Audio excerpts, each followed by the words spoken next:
Alright guys, hey, it's Pwapu coming at you, and today I want to talk to you guys about the PlayStation 5 and what I think about it.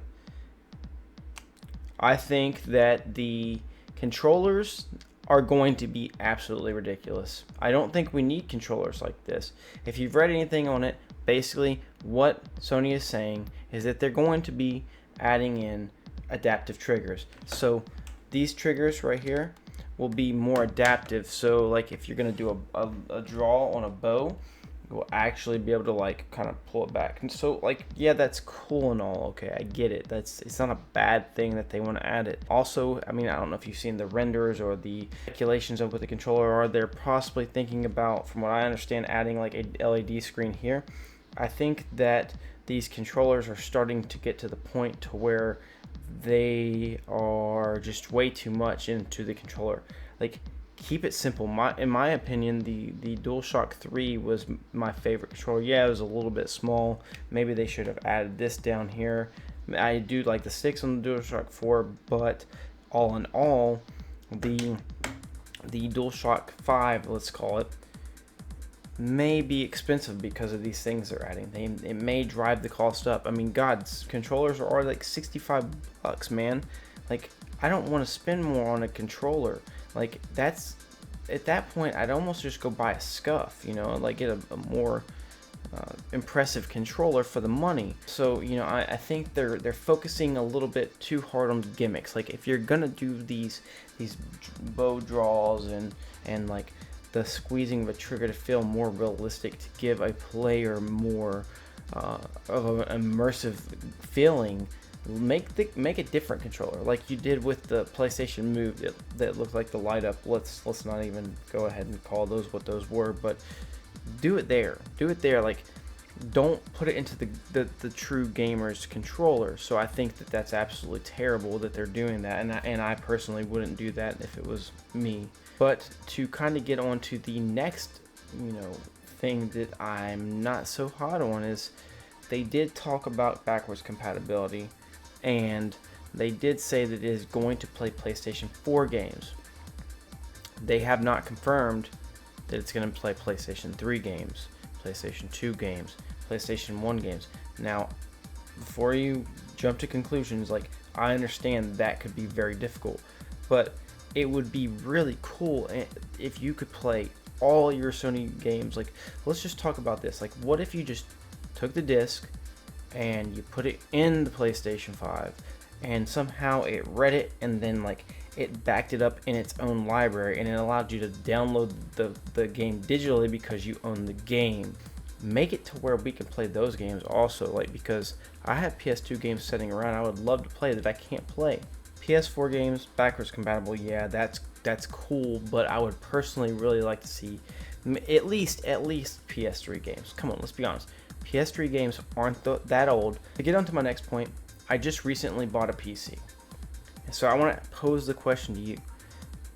If you haven't played PC, you don't know what you're missing. So I've been a PlayStation 4 player for the past, since it's been out, and I've been a console player since they've all been out. I'm a big console guy, but it's really not the best value for us as a gamer, because you can get a PC and you have such a wide selection of games that you can download on the go. And some people may not like digital games, and I'm not a big digital game person as well. If they made a hard copy for PC, I would love to buy it. But the point is Sony PlayStation 5 is going to be a console that is limited to being a console.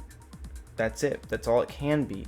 And that may be okay. Like, I guess it could play Blu-rays at 4K or 8K, which we'll get into that. But like, come on now. Like, come on. It's probably gonna. They haven't announced the price, but it's probably gonna be somewhere around the $500, $600 mark. That wouldn't be so bad. $500, I would definitely get it. Like, I would just get it just to have it, you know. But some people can't. Like, some people can't, and that's when I would say get a PC, because one, you know, the games are going to also be cheaper. You're going to have more access to more games, and it's going to run better. Like, the game is going to have a better frame rate. It's going to look better. It's going to be able to the PC itself is going to outlast the lifetime of a PlayStation. If you build the PC at the same time, yes, you're going to spend more than you would on the PS5, but you're going to be able to use that for a longer amount of time, so you have to, do some math there. The next thing, which I mentioned before, 8K, which the 8K, why?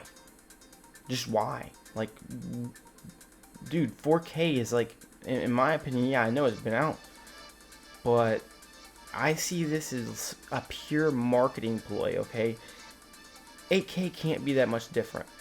They're going to build it into the PlayStation, and it's going to cause the PlayStation to be more expensive for no reason. For true 4K, 60 FPS, ray tracing technology, that's what I want.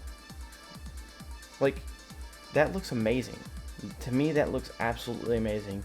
And I mean, yes, I know we're going to continue to go 8K, and we'll probably be 16K, but at this point, it's a marketing ploy. Let's get real. Like, the human eye can only see so well.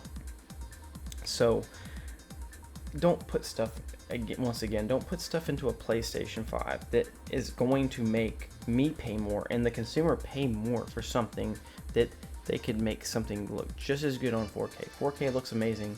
It looks better than 1080. If you've ever looked at 8K, it doesn't really look like that big of a difference from 4K, and that's because the human eye can't really see that much difference. The PlayStation 5 is still going to have PlayStation Network. That's not the problem. The problem is you're going to have to pay for that PlayStation Network. PC, you can get on, play all your games online, and soon backwards compatibility is going to be with PC, Xbox, and PlayStation 5. As you know, PS4 just came out of beta for cross-platform play. They were beta testing with Fortnite and Rocket League, to my knowledge. So that means games like Modern Warfare that's coming out in the next 20 days is going to be cross-platform. And any developer out there is going to be able to make it to be cross-platform with PlayStation 5, the Xbox One, or whatever the next Xbox is with the PS5, and the PC.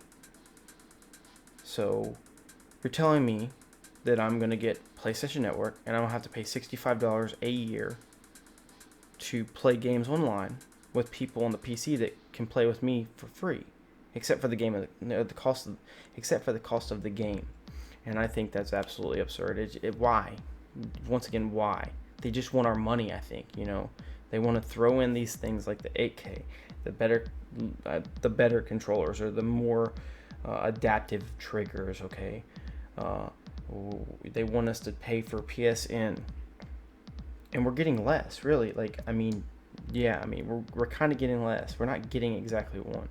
I understand you want to innovate, but leave the innovation to Nintendo, because that's what they do.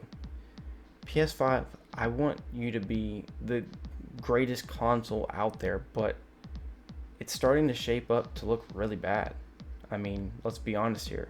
The PS4, in my opinion, did it right, okay? They delivered the games, and they delivered a good-looking experience and introduced things like streaming. Like, I want to hear them talk about like streaming from the PlayStation 5. I want to be able to go on my PlayStation 5, and I want to be able to stream the same way I can stream on my PC, okay? If I stream on my PlayStation 4, it looks blocky, okay? And you may say that's because of the internet. Well, my PC doesn't have the same issue with the same internet. So, I want a more powerful console. I want more power, and I want more games to play on it. And I don't want to pay to play those games online. That's what I want. So, guys, why get the PlayStation 5? Really, go get a PC, man. I'm gonna make a video on this, PC versus PlayStation 5. It's gonna be coming out. If you're interested, check out. I'll give you my thoughts from someone that's gamed on a PlayStation since he was a kid. Getting into maybe the last thing, I have to say that the PlayStation 5 really doesn't have the multiplayer exclusives. Now, single player exclusives, that's what I want to see. I want to see more single player exclusives. I will leave it there. Guys, if you like this video, please leave a comment down below. Let me know what you think about the PlayStation 5. Also, if you haven't seen my other videos, go please check them out. Hit the notification bell. I work very hard for you guys to get you guys some great content, and for the guys that have been watching the videos, or gals as well, thank you so much for giving me your support. It means the world to me. I'm telling you, like, if I didn't have you guys here giving me support every single day, I wouldn't keep doing it. Thank you guys so much for continuing to support me. Guys, it's been Pawapu. I'm going to sign out now. I think the PS5 sucks.